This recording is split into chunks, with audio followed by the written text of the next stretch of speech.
It's not good to adjust to this world, to the material world, but you must not live like a Buddha or a Jesus. There is also a middle way between the path to enlightenment and still living in the body in this world. Get insights here. Why not to adjust too much to this world, and a few ideas how to practice that without a monastery and without copying Buddha. The visible world is actually the opposite from the goal. The goal for a human is, as said in all of the videos, the enlightenment, which is a consciousness state, which is actually that state which differs us from animals, and which is said in some religions and some philosophies that this is the nature of humans, actually. Even in Bible, you can see the paradise myth. It's not only a myth, it tells that there is a state we have lost and we can find back. And in this state, we are always connected with God. But this channel is, as you know, not about religion, but it's just that consciousness shift, which is so important. And it doesn't matter from which religion you are, and it doesn't matter which philosophy you trust, or whatever it is, you can even trust nothing. That is even the best.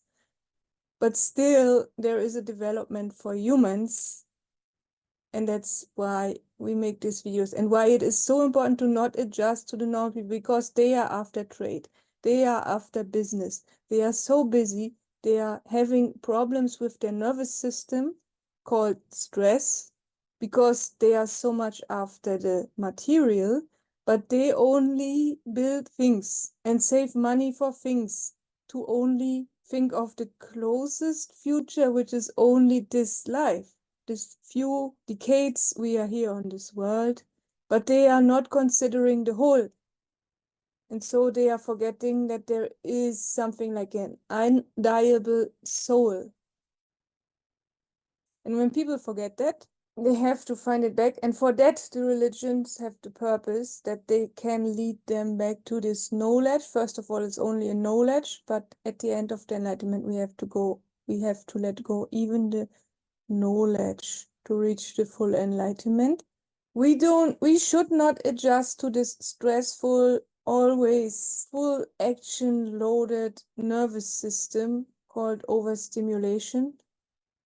Because we don't know, when people are not aware about their consciousness, because they are striving in many things, they are striving after many things, they are interested in very much diverse things, and so they are forgetting the whole. And for hundreds of lives, or if you don't believe in reincarnation, I said it's religion free, for generations, humans have repeated again and again entanglement in trade, in business, in any kind of business. And so they have lost their self, their soul. Actually, their undeniable soul is always there, because it has been there before life and it will continue after this life.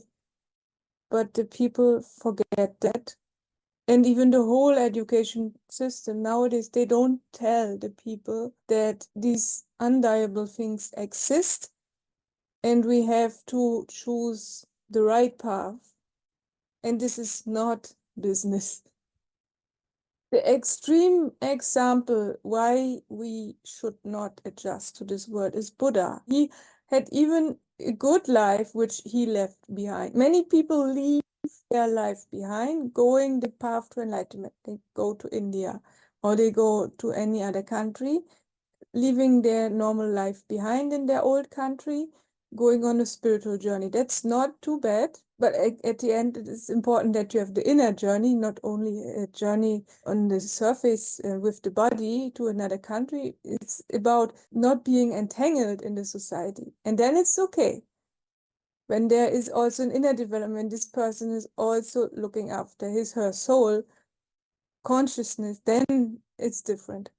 And Buddha had not a stressful life. He was a prince and he had everything. And it was not easy to leave all these things behind. But when even Buddha can leave these things behind, then we must even more. But we should not copy. That is cheap. Many people copy only. That is also on the surface. When you can live like Buddha, of course. And it is also supportive to a certain point. But at the end, you have to be aware of your consciousness all of the time. You have to see the thinker. You have not to think anymore, but you have to go in this higher consciousness to see the thinker. And one day the full enlightenment will appear.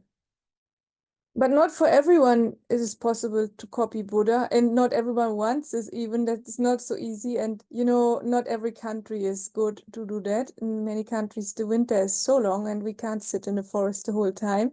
So we must adjust a little bit to the modern time. I know already many city hermits. That means secluded people, not absolutely in isolation like depressed people. That's not what I mean. I mean, they have also their everyday life, but they only work extra in part-time job, but they could work in full-time, but they were extra in part-time, extra living in a cheap, smaller apartment and having no expensive hobbies or something. And they practice half of the day the meditation. They go even out for that, sometimes in the center, sometimes in the forest, sometimes just for a walk anywhere in the city. And then they spend so much time on it because this is important. And they know already that this is important. And they don't want to entangle too much in the work because they know that the work is not that important as people think it is. It's only they have to pay the rent for the apartment so they can take a part-time job. That in some cases is enough. And after a certain time, it can even happen that your body shows you, or your consciousness using your body, showing you what's wrong and what's right. For me, in my example, it showed me first. One day I couldn't bear the coffee anymore. A few years later, the cigarettes. And another few years later, the alcohol. But it was not my choice to stop that. I wish it would. No, it was just that I got sick. Every time I did that again, my body gets so much sick that I had just to throw it out, just to stop it, because it was not feeling good anymore. I was feeling very sick and very almost ill, especially from the cigarettes. Nowadays, it shows me when it's enough with thinking. Even it gets sick when, when I'm starting overthinking. Suddenly I get sick and oh my God. Oh my God. But then what happens? I'm just focusing the sickness, and the sickness even helps me to go out and to become the observer of the sick person, to come in the higher self. So if you really want the enlightenment, maybe it also helps you one day automatically. And it's always funny when these things happen. I mean, of course, sickness is not good, but at the end, when I have the result that I can get in the higher consciousness, then of course, that's good. And it's every morning the same, not only with the overthinking, it's about adjusting to the people. Many things have to be adjusted, have to be in time and so. And I sometimes feel sick from it. And I remember that time when I lived in India, in Dharamshala, during monsoon time, my clothes were so wet. They were not drying in the hotel room because the humidity was too high. So every morning when the sun was not always there, sometimes only 2-3 hours in the morning, and then the rest of the day again rain. So I had the first few hours of the day, I had to hang all of my clothes outside. But I was too lazy, not lazy in the ordinary sense. The thing was that I had to go there and had to do this thing. But actually, I wanted to go to the yogi place because I had a yogi place where I wanted to sit and meditate, because that should be the first action, because I don't want to adjust to this world. But hanging the clothes is adjustment to this world. But the clothes forced me to do that in that situation. Sometimes it can happen. Then we can do it quick, or I take only a few clothes, not all, or something that's shorter and that I can go for the meditation. Because this is always more important. And it's even worth when the meditation is too long and I come back, the rain is already there and the clothes get wet again. That was even worth it when the meditation was good. And so it is always, even when people are involved, that's even more critical, because when people are involved, they are trying to adjust you to this world. There was even a friend always say, you have to go out with someone, you should go for dating. And I was saying, no, it's a waste of time. I was very hard, but it is so. People who are on this absolute meditation path, they know that we have priorities, and meditation always goes first. I can't say it even enough. Meditation always goes first. But how now we do that? I have made several videos about this routine in the morning because for me it's important first to do something for the ego, yes, to do something to be normal happy. That means on the human consciousness happy. So when I make such video or writing a chapter in my book or something, then I'm happy, then I have done my work.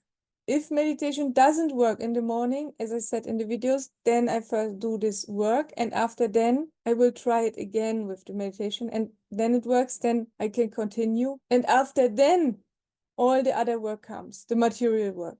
But first, I always prefer the work which I do here to help other people with the same problems. And later on, I do the material work. I do the material work, which I am more or less forced to do. What also helps here that we don't adjust too much to normal people is everything what is opposite. Even I work very often anti-cyclic. That means when people work or are in the normal work, I'm meditating. And when people are at home watching TV, sleeping, and so I'm working sometimes very late in the night and very early in the morning and on weekends, even on Sunday. But when the normal people work, then I mostly not work. Then I meditate. I don't know where this comes from, but since I'm on this meditation path and the further I go, the more I live anti-cyclic. And so it feels even more, when I live the same way the people live, then I feel more becoming a normal person again, which has this stressful everyday life. Maybe it's a trauma which we had or which we created about all these lives, so that we have first to overcome the trauma, which takes lots of time, but it happens besides. So we go our meditation path, and with the anti-cyclic lifestyle, this also cleans traumas, heals traumas at the same time. It's not only about time. As you know, my favorite work is doing this, and this is not for money. This is for joy only, because my heart wish is to help others with that. And that's why I do this first when meditation doesn't work in the morning. But when it works, I do this also later. So actually, I do my hobby first, and then later comes the other work. And everything what is free is good. I mean, free of appointment, free of time, spontaneously. If you have a doctor who only works with appointments, then it's not so good. Then you have to look on the watch again and again. When is my appointment? When am I? So you are thinking all the time about the appointment instead of meditating. But when there is another doctor in the same area, he's working with spontaneous patients, then you can go there. It's better to go there, wait an hour in the waiting room, but you can go there spontaneously. And so you do it with everything, not only with the doctor. Hopefully you don't have to go to a doctor so much. What you also can do when you are very hard, you can go for fasting and you can stop eating for a while. Of course, instead you have to drink more, but there are extra videos for that. Everything you can do what is different to the normal people. It's good, actually. That's why maybe Jesus loved the homeless people and loved even the prostitutes. Not loved in that sense. He was not entangling with one, but he showed that he loved them more than the ordinary everyday life working people. And of course, media, never forget, not too much phone, not phone the first thing in the morning, please. There are also videos about it. And it is very important what you hear, because as well as the third eye opening happens with you, as well also the inner ears open. And when you hear crap the whole day from the phone, that's not good. You must, when you hear nature sound is good. So always go out, find a place in nature. If not possible or not available, of course, you can get it through the media. Paradoxically, you can choose good stuff, but better is real life. And if not possible, or you want even to hear something like a good audiobook or so, then listen to philosophers or something. Or go to university as guest or something, or even you subscribe there and you listen to a professor, a philosophy professor, or something like that, which brings you further. Or it must not even bring you further, but it can be something like useful for the soul, because your soul will understand deeper things when you develop. And not switch on the TV or switch on the phone and watch just what's coming right now. So that is, you can say, unhealthy for the soul. And the last point, adjusting not to the people sounds kind of antisocial or so, but it's not actually. The thing is, you have to be antisocial, you have to be anti-cyclic, I said, but it's kind of antisocial also.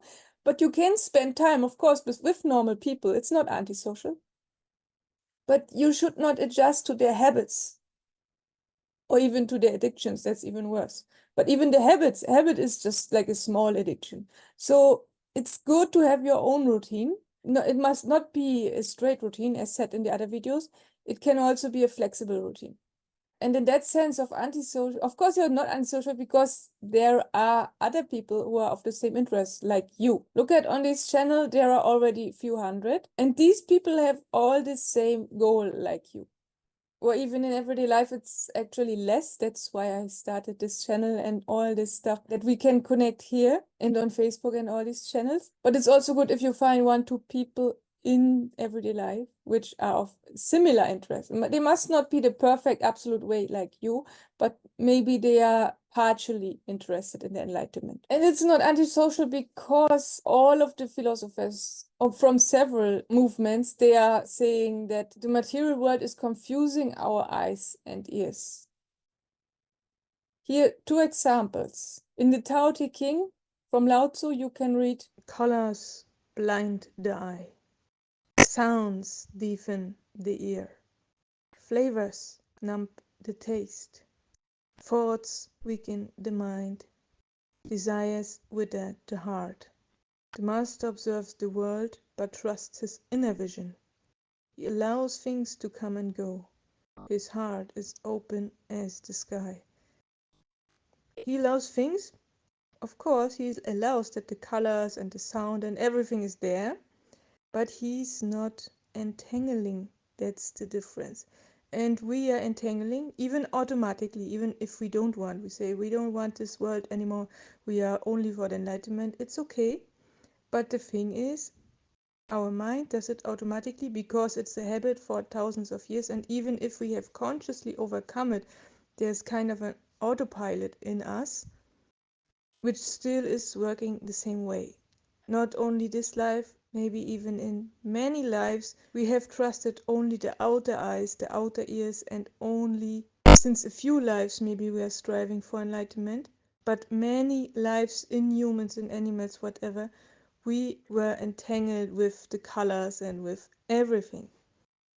The same you can find at another master from China, which I currently found, which is called Zhuang Tzu in English. It says, over-refinement of vision leads to excess in colors. Over-refinement of hearing leads to excess in sounds. And so on. And here also the mind aspect is almost at the end.